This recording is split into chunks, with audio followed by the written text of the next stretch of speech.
आप सभी को स्क्रीन क्लियर आ गई है? Yes, sir, we can see it. Okay, ये एक रिक्वेस्ट है कि जो भी ये स्क्रीन पे थोड़ा सा लाइनिंग वगैरह कर रहे हैं वो ऐसा ना करें please. Thank you so much. अब हम बात करते हैं स्पोर्ट्स एंड डेवलपमेंट। हमारी जो इंडियन बॉडी है, इंडिया के अंदर कौन कौन से डिपार्टमेंट्स हैं जो हमारे एथलीट्स को सपोर्ट करते हैं? Number 1, SAI, sports authority of India, as well as ministry of youth affairs and sports. ये दो चीजें हमारी ऐसी हैं जो हमारे एथलीट्स को आगे बढ़ाने में पूरी मदद करती है और उनको रास्ता दिखाते हैं कि हमें क्या करना, किस तरीके से करना। तो सबसे पहले हम जानते हैं कि स्पोर्ट्स है क्या। राइट, स्पोर्ट्स आप सभी जानते हैं कि हर चीज की एक वैल्यूज होती है। जैसे कि एक एजुकेशन की अपने आप में एक वैल्यू है, ऐसे ही स्पोर्ट्स की भी अपने आप में वैल्यू है। मोरल एक्टिविटीज, मोरल कल्चर, हमारी सभी की अपनी अपनी वैल्यूज होती है। इसी तरह की स्पोर्ट्स की भी वैल्यूज है। इसमें नंबर 1 आता है हमारा गोल, कि कोई भी व्यक्ति का एक गोल माइंड सेट होता है जिसके बिहाफ पर वो ये सोचता है कि हाँ, मुझे अपने फ्यूचर को इस लेवल पे लाकर सिक्योर करना है। ठीक है, first of all set your goal. Sports की सबसे पहली वैल्यू यही होती है कि पहले ये सिखाया जाता है कि अपने लाइफ का आपको गोल एक सेट करना होता है। वो गोल जो है वो है हमारी value, first value of the sport. Secondly आता है हमारा प्लानिंग एंड प्रिपरेशन, कि हम क्या प्लानिंग करते हैं और किस तरीके से हमें उसको प्रिपेयर करना है। फर्स्ट ऑफ ऑल कि हमें माइंड में एक चीज आती है, अगर हमें स्पोर्ट्स फील्ड में आगे बढ़ना है तो कौन से स्पोर्ट्स में आगे जाना चाहिए, ये चीज आती है। हमारा इंटरेस्ट क्या है। एक बच्चा जो बिल्कुल न्यूट्रल होता है, जिसको पता ही नहीं होता कि खेलने से मतलब होता है अच्छा खेल लिया, रनिंग कर लिया, जंपिंग कर लिया। तो आजकल तो हालांकि जैसे कि आप लोग सभी लोग जानते हैं, बच्चों का जो पूरा टाइम है वो मोबाइल्स, टीवीज और इसमें सारी चीजों में निकलता है। हमारे टाइम के गेम्स अलग हुआ करते थे। हमारे टाइम्स में हाइड एंड सीक होते थे, खो खो हम खेला करते थे, कबड्डी खेला करते थे, है ना। तो ये सारे गेम्स हुआ करते थे जो फिजिकल एक्टिविटीज जो थी हमारी, उसको कंटिन्यूटी में लाके रखते थे। लेकिन आज के टाइम में मोबाइल गेम्स, टीवी, ये सब चीजें जो है बच्चों को कहीं ना कहीं लेजी बना रही है। और वो चीजें उनको, मैं पेरेंट्स से भी रिक्वेस्ट करूंगा इन चीजों को हटाकर उन चीजों से थोड़ा सा बच्चों को फिजिकल एक्टिविटीज में एनरोल किया जाए। और सब अब जैसे हम बात कर रहे हैं प्लानिंग एंड प्रिपरेशन की, सबसे पहले जैसे हमने बात करी थी कि हम कौन सा स्पोर्ट्स के अंदर हम एनरोल हो, अपने बच्चे को किस स्पोर्ट्स के अंदर एनरोल कराएं, वो सबसे बड़ी चीज है। सबसे पहले बच्चे के अंदर ये देखिए आपकी उसका इंटरेस्ट किस चीज के अंदर है। ठीक है, जिस भी चीज के अंदर उसका इंटरेस्ट होता है आप उसको उसी गेम के अंदर एनरोल कराइए। अपनी जो है इच्छाएं उसके ऊपर नहीं थोपनी। अगर सपोज मैं एक कराटे प्लेयर हूँ तो मैं चाहूंगा कि मेरा बेटा भी कराटे प्लेयर बने, ऐसा नहीं है। अगर मेरा बच्चा जो है फुटबॉलर बनना चाहता है तो फुटबॉलर भी बन सकता है। मेरा बच्चा चेस खेलना चाहता है तो वो एक अच्छा चेसर भी बन सकता है। लेकिन मुझे अपनी जो इच्छाएं हैं वो उस पर नहीं थोपती है।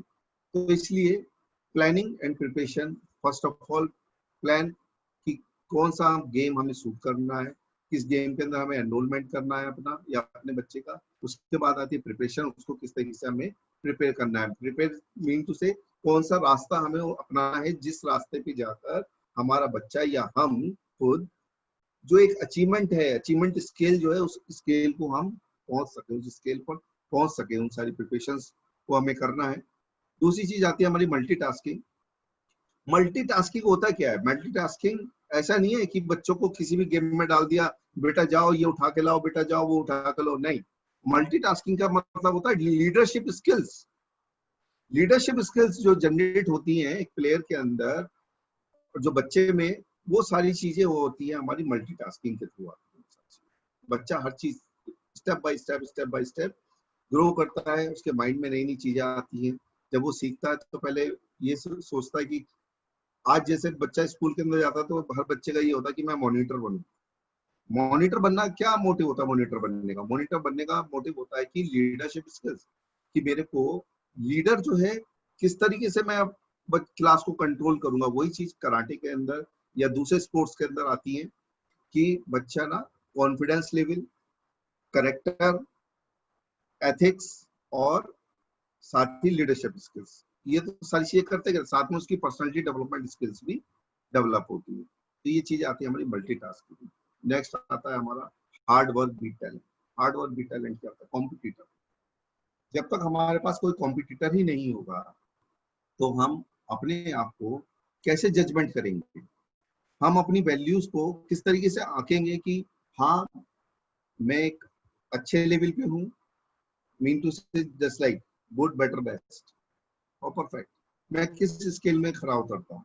तो वो चीज कहाँ से आएगी? वो चीज आएगी हमारी सिर्फ और सिर्फ जब तक हमारा कॉम्पिटिटर नहीं होगा।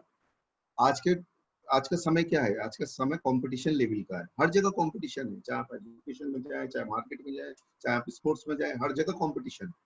तो उस कंपटीशन लेवल को मैच करने के लिए, उस कंपटीशन लेवल को बीट करने के लिए कॉम्पिटिटर जरूर चाहिए। और वो कॉम्पिटिटर हमें कहाँ से मिलता है? वो कॉम्पिटिटर मिलता है हमारी खुद की स्ट्रेंथ से। जब हम अपनी स्ट्रेंथ को देखते हैं, सामने अपनी स्ट्रेंथ को एग्जामिन करते हैं दूसरे की स्ट्रेंथ से, तब हमें कॉम्पिटिटर दिखाई देता है सामने वाले। तो ये चीज आती है हमारी हार्ड वर्क बीट टैलेंट, कि हमें वो टैलेंट लेके आना है जिसके बिहाफ पर मैं अपने कॉम्पिटिटर को बीट कर सकूं। नेक्स्ट आती है हमारी मेंटल स्ट्रेंथ। मेंटल स्ट्रेंथ क्या होती है? मेंटल स्ट्रेंथ होती है हमारी confidence level. Confidence level buildup होता है एक प्लेयर से। जब 100 लोगों की भीड़ जा रही होती है तो उसके अंदर जो प्लेयर होता है वो अलग ही दिखाई दे जाता है। हाँ, इज द प्लेयर। वो चीज कहाँ से आती है? उसकी पर्सनैलिटी, उसका कॉन्फिडेंस लेवल, उसके एथिक्स, और सबसे बड़ी चीज जो होती है वो होता है स्पोर्ट्स एटीट्यूड। जो स्पोर्ट्स एटीट्यूड होता है वो कहाँ से आता है? वो स्पोर्ट्स एटीट्यूड बताता है प्लेयर का कि हाँ, he is the player. Ethics, ethics क्या बताते हैं? एथिक्स ये बताते हैं कि हमेशा प्लेयर को, कोई भी प्लेयर होता है जब वो एरिना के अंदर जाता है या कोई भी टीम में जाते हैं, तो फर्स्ट ऑफ ऑल पहली चीज क्या होता है? Discipline and respect. एक प्लेयर को दूसरे प्लेयर के साथ में कैसे बिहेव करना है, कैसे उसको रेस्पेक्ट देनी है, अपने कोचेस को कैसे रेस्पेक्ट देनी है, ये सारी चीजें सिखाई जाती है और प्लेयर उन सब चीजों को सीखता है। ये सारी चीजें हमारी मेंटल स्ट्रेंथ पे भी डिपेंड करती है। दूसरा एक सबसे बड़ी चीज होती है, जब एक कॉम्पिटिटर होता है, सामने एक कॉम्पिटिटर खड़ा है, तो सबसे माइंड में सबसे ज्यादा क्या चलता है? माइंड में सबसे ज्यादा ये चीज चलती है कि उसको बीट कैसे किया जाए। और जब दर्शक लोग बैठे होते हैं, पूरा स्टेडियम खचाखच भरा होता है, सबसे ज्यादा प्रेशर कहाँ पे होता है? सबसे ज्यादा प्रेशर माइंड पे होता है कि सब लोग देख रहे हैं। हजारों लोगों की भीड़ जब सिर्फ एक व्यक्ति को फोकस करती है तो वो सबसे ज्यादा प्रेशर वाली चीजें होती है उस टाइम पे। उस टाइम पे जब माइंड पे प्रेशर पड़ रहा होता है, अपने आप को समझाते हुए, अपने कॉन्फिडेंस लेवल को के बिहाफ पर हमें उस सिचुएशन को कंट्रोल करके अपने अचीवमेंट्स की तरफ ध्यान देते हुए अपने गोल को सेट करना होता है और अपने कॉम्पिटिटर से कम्पीट करना होता है। ये सबसे बड़ी चीज होती है जो कि हमारा मेंटल स्ट्रेंथ आती है। जो हमारी मेंटल स्ट्रेंथ होती है वो डेवलप होती है। फिजिकल स्ट्रेंथ होती है। फिजिकल स्ट्रेंथ जब हम किसी भी स्पोर्ट्स में जाएंगे तो फिजिकल तो फिट हो ही जाना है, लेकिन सबसे बड़ी चीज होती है मेंटली फिट होना। तो वो मेंटली फिट कहाँ से होता है? वो हमारी वैल्यूज होती है, हमारी स्पोर्ट्स वैल्यूज होती है, उनको हम फोकस करते हैं, उनको कंसीडर करते हैं। दूसरी चीज आती है हमारी स्पोर्ट्समैनशिप। स्पोर्ट्समैनशिप क्या है? स्पोर्ट्समैनशिप होती है हमारी सामने वाले को रिगार्ड देना। दूसरा कि जब हम खेलते हैं, हमारी वजह से सामने वाला जो कॉम्पिटिटर है उसकी भी अपनी वैल्यूज हैं, उसके भी अपने एथिक्स हैं। वो एथिक्स, उसकी वैल्यूज कहीं हर्ट ना हो जाए, उसका भी आपको ध्यान में रखना हो। ठीक है? ऐसा नहीं होता जब हम एरिना के अंदर जाते हैं और लड़ते हैं आपस में, ठीक है, कि नहीं ये तो एक कॉम्पिटिटर है, इसको तो बस बीट करना है, मारना है, पीटना है, बाहर निकाल देना एरिना से। नहीं, ऐसा नहीं है। हमें खेलना है जीतने के लिए, हमें उसको इंजर्ड करने के लिए नहीं खेलना। ये होती है स्पोर्ट्समैनशिप। दूसरी आती है हमारी टीम स्पिरिट। टीम स्पिरिट क्या होती है? जैसे कि आप, अगर हम बात करें फुटबॉल की, हम बात करें हॉकी की, जो कि टीम स्पोर्ट्स है। टीम स्पोर्ट्स के अंदर सबसे चीज इंपॉर्टेंट क्या होती है? सबसे इंपॉर्टेंट चीज यही होती है कि अपने को तो जस्टिफाई करना ही करना है। अपने हर एक प्लेयर को, टीम के जितने भी प्लेयर्स हैं उन सभी को साथ में लेके चलना है, टीम वर्क करना है, तब हम जो है जाकर अपने गोल को अचीव करते हैं। That is the team spirit. Next आता है सेल्फ वैल्यू इवैल्यूएशन। हम अपने आप को कहाँ देखते हैं, क्या हम उस लेवल पर हैं जिस लेवल पे हम पहुंचना चाहते हैं? नहीं है। तो हम अपने आप को कहाँ देखते हैं? हम हमारा जो भी एक पर्टिकुलर स्पोर्ट्स आइडल होता है, हम उसको नोटिस करते हैं और ये देखते हैं कि हाँ उसने क्या क्या अचीवमेंट्स किए हैं, क्या मैं उन अचीवमेंट्स को कभी कर पाऊंगा, क्या उन अचीवमेंट्स के लेवल पे मैं आ पाऊंगा, और अगर आ पाऊंगा तो किस तरीके से आऊंगा। वो होता है एक justification, self justification. That is the self value evaluation. तो इन चीजों को हमें ध्यान में रखना है, जो हमारी वैल्यू ऑफ स्पोर्ट्स। नेक्स्ट आता है हमारा टाइप्स ऑफ स्पोर्ट्स। अब हम कौन सा गेम चूज करें, हमें गेम कौन सा चूज करना है, वो चीज। Number 1 athletics, team sports, combat sports, board game, table tennis sports, arcade sports, sky and climbing sports, water sports, winter sports and etcetera. अब हमारा एथलेटिक्स में कौन कौन से गेम्स आते हैं? Running, jumping, as well as आपका भाला फेंक हो गया, आपका थ्रो बॉल हो गया, ये सारी चीजें हमारी एथलेटिक्स के अंदर आती है। टीम स्पोर्ट्स में क्या होता है? हमारा फुटबॉल है, हॉकी है, क्रिकेट है, ये सारी हमारी टीम स्पोर्ट्स। कॉम्बैट स्पोर्ट्स के अंदर मैं एक बात बताना चाहूंगा आपको। Combat sports kick boxing, judo, karate, आपका मुay थाई, ताइक्वांडो, ये सारे हमारे कॉम्बैट स्पोर्ट्स हैं, MMA वगैरह। लेकिन बड़ी एक चीज आती है, लोग बोलते हैं कि हम आप क्या कर रहे हैं, हम बोलते हैं कि जब मार्शल आर्ट कर। भाई मार्शल आर्ट क्या कर रहे हैं? What is martial art? लोगों को ये नहीं पता कि है क्या मार्शल आर्ट, सिर्फ ये बोल देते हैं कि हम तो मार्शल आर्ट कर। मार्शल आर्ट की फॉर्म्स होती हैं। फॉर एन एग्जाम्पल अगर हम बात करें साइंस की, कि किससे पूछा जाए कि आप क्या करते हो, मैं साइंस पढ़ता हूँ। साइंस पढ़ते तो हो, लेकिन साइंस में क्या पढ़ते हो भाई? zoology पढ़ते हो, बॉटनी पढ़ते हो, फिजिक्स पढ़ते हो, केमिस्ट्री पढ़ते हो। All these are the classification of science. Same thing जो हमारी मार्शल आर्ट में आती है, चाहे वो किक बॉक्सिंग है, रेसलिंग है, कराटे है, ताइक्वांडो है, जूडो है, all these are the classifications of martial art. अगर कोई बोलता है कि नहीं हम तो सिर्फ मार्शल आर्ट करते हैं, दैट इज टोटली रॉन्ग। कोई भी नहीं कर सकता। आप आंखों के डॉक्टर के पास जाके बोलो कि मेरा हार्ट का ऑपरेशन कर दो, क्या वो कर देगा? नहीं कर सकता। हर चीज का एक स्पेशलाइजेशन होता है। आपको उस स्पेशलाइजेशन को पकड़ के रहना पड़ता है, तभी आप लाइफ में जो है अपना गोल सेट कर पाते हो, उस अचीवमेंट को आप हासिल कर सकते हो। लेकिन आजकल का दौर क्या है? आजकल के दौर में ये होता है नॉर्मली हम तो मार्शल आर्ट कर रहे हैं बस। बहुत सारे लोग ऐसे मिल जाएंगे गली मोहल्ले में, सड़कों पे, कि हम मार्शल आर्ट सिखा रहे हैं। भैया क्या करते हो? मार्शल आर्ट कर। यही नहीं पता आजकल लोग एक साथ जोड़ते हैं, आप क्या कर रहे हैं? जूडो कराटे करते हैं, जबकि दोनों ही गेम बिल्कुल अलग है। जूडो अलग है, कराटे अलग है। Judo totally based on the holding, locking, chockings, ground techniques.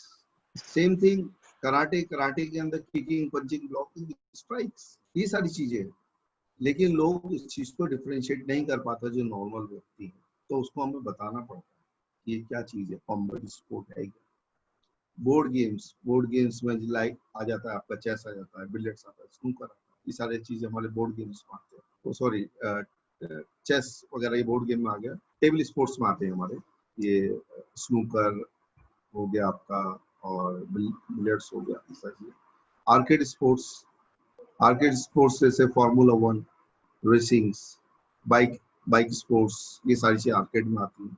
Sky and climbing sports, भाई आपका जंपिंग, स्काई जंपिंग हो गया, और माउंटेन क्लाइंबिंग हो गया, ये सारी वो स्पोर्ट्स है। वाटर स्पोर्ट्स आपका रोइंग है, सीलिंग है, और आपका स्विमिंग है, और ये सारे गेम्स हमारे वाटर स्पोर्ट्स में आते हैं। विंटर स्पोर्ट्स लाइक आपका आइस हॉकी हो गया, आइस हॉकी है, और स्कीइंग हो गया, ये सारे गेम्स हमारे विंटर स्पोर्ट्स में आते हैं। तो ये सारे हमारे छोटे से टाइप्स ऑफ स्पोर्ट्स हैं। लेकिन बेसिकली क्या है, हमें चूज वो स्पोर्ट्स करना है जिसका हमें एक राइट ट्रैक पता हो कि हमें वो क्या राइट ट्रैक है जिसके बिहाफ पे मुझे या मुझे अपने बच्चों को आगे हम उसको उस लेवल पे पहुंचा सकें जिस लेवल पे हम पहुंचाना चाहते हैं, राइट। फेडरेशन एंड एसोसिएशन, ये फेडरेशन और एसोसिएशन होती क्या है, हमें किसके साथ जोड़ना चाहिए किसके साथ नहीं, और हमें सबसे पहले ये जस्टिफाई करना होता है, ये चेक करना होता है कि इंडिया के अंदर जिस भी गेम को हम चूज कर रहे हैं उस गेम की नेशनल फेडरेशन क्या है और उसकी स्टेट एसोसिएशन क्या है। हमेशा एक चीज ध्यान रखिए, जो एसोसिएशन होता है, एसोसिएशन फेडरेशन का पार्ट होता है, फेडरेशन कभी एसोसिएशन का पार्ट नहीं होता। एसोसिएशन हमेशा एसोसिएट होती है फेडरेशन से, फेडरेशन कभी एसोसिएट नहीं होती है एसोसिएशन से।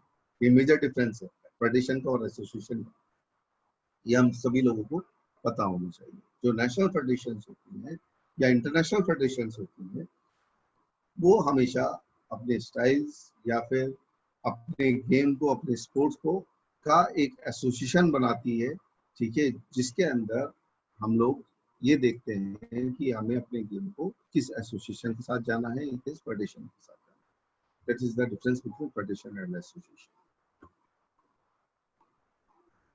अब जो रिकॉग्निशंस होते हैं वो क्या होते हैं, कोई सा भी गेम हो, चाहे वो हॉकी है, चाहे खो खो है, चाहे कराटे है, चाहे ताइक्वांडो है, ठीक है, चाहे वॉलीबॉल है, कोई भी गेम है, टू जेड कोई सी भी गेम ले लेते हैं, हर गेम की एक इंटरनेशनल बॉडी होती है जिसको जो कि हम बोलते हैं इंटरनेशनल स्पोर्ट्स फेडरेशन। वो इंटरनेशनल स्पोर्ट्स फेडरेशन कहीं पे भी उसका हेडक्वार्टर हो सकता है, कहीं भी हो सकती है, लेकिन इंटरनेशनल फेडरेशन किससे रिकॉग्नाइज्ड होनी चाहिए और किससे एफिलिएटेड होनी चाहिए, वो होती है हमारी नेशनल स्पोर्ट्स फेडरेशन। कि जो भी हमारी नेशनल स्पोर्ट्स फेडरेशन है, क्या इंटरनेशनल स्पोर्ट्स फेडरेशन जो बनी हुई है हॉकी की, कराटे की, ताइक्वांडो की, जिस किसी की भी बनी हुई है, ठीक है, उसने कौन सी बॉडी को रिकॉग्नाइज किया हुआ है, कौन सी बॉडी को एफिलिएट किया हुआ है with the name of the national sports federation. तो हमें वो चीज देखनी होती है। अब ये काम कैसे करती है हमारी इंटरनेशनल फेडरेशन का जो फ्लो चार्ट है वो क्या होता है, पहले इंटरनेशनल फेडरेशन होती है, फिर नेशनल फेडरेशन होती है, उसके बाद में स्टेट स्पोर्ट्स एसोसिएशन होती है।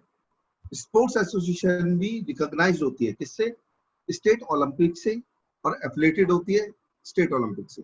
मतलब डिपेंड करता है कि उस गेम की, उस स्पोर्ट्स की वैल्यूज क्या है। क्या वैल्यू मीन टू से कि अगर वो नेशनल लेवल पे रिकॉग्नाइज्ड है तो स्टेट ओलंपिक एसोसिएशन भी उसको रिकॉग्नाइज्ड करती है। अगर वो नेशनल बॉडी पे एफिलिएटेड है तो इंटरनेशनल स्टेट ओलंपिक एसोसिएशन भी उसको एफिलिएट करती है। लेकिन उसका एक टर्म होती है, उसके एक टाइम पीरियड होता है कि कब रिकॉग्निशन होता है और कब एफिलिएशन होता है। तो ये सारी चीजें जैसे कि आप यहाँ पे देख रहे हो, international sports federation, national sports federation, state sports association, state Olympic association, district sports association, district Olympic association. जो मान्यताएं होती है हमारी, इंटरनेशनल स्पोर्ट्स फेडरेशन मान्यता देती है नेशनल स्पोर्ट्स फेडरेशन को, नेशनल स्पोर्ट्स फेडरेशन मान्यता देती है स्टेट स्पोर्ट्स एसोसिएशन को। अब जो स्टेट स्पोर्ट्स एसोसिएशन होती है वो मान्यता उसको लेनी पड़ती है ओलंपिक एसोसिएशन से, जो भी स्टेट ओलंपिक एसोसिएशन है उससे। और इसी प्रकार से डिस्ट्रिक्ट स्पोर्ट्स एसोसिएशन जो भी बनाती है, जिस भी गेम की एसोसिएशन होगी वो उसको डिस्ट्रिक्ट ओलंपिक एसोसिएशन से भी मान्यता लेनी पड़ती है। वो ये एक राइट ट्रैक होता है एफिलिएशन एंड रिकॉग्निशन। उसके बाद अब बात करते हैं हम, ये आ गया एफिलिएशन एंड रिकॉग्निशन।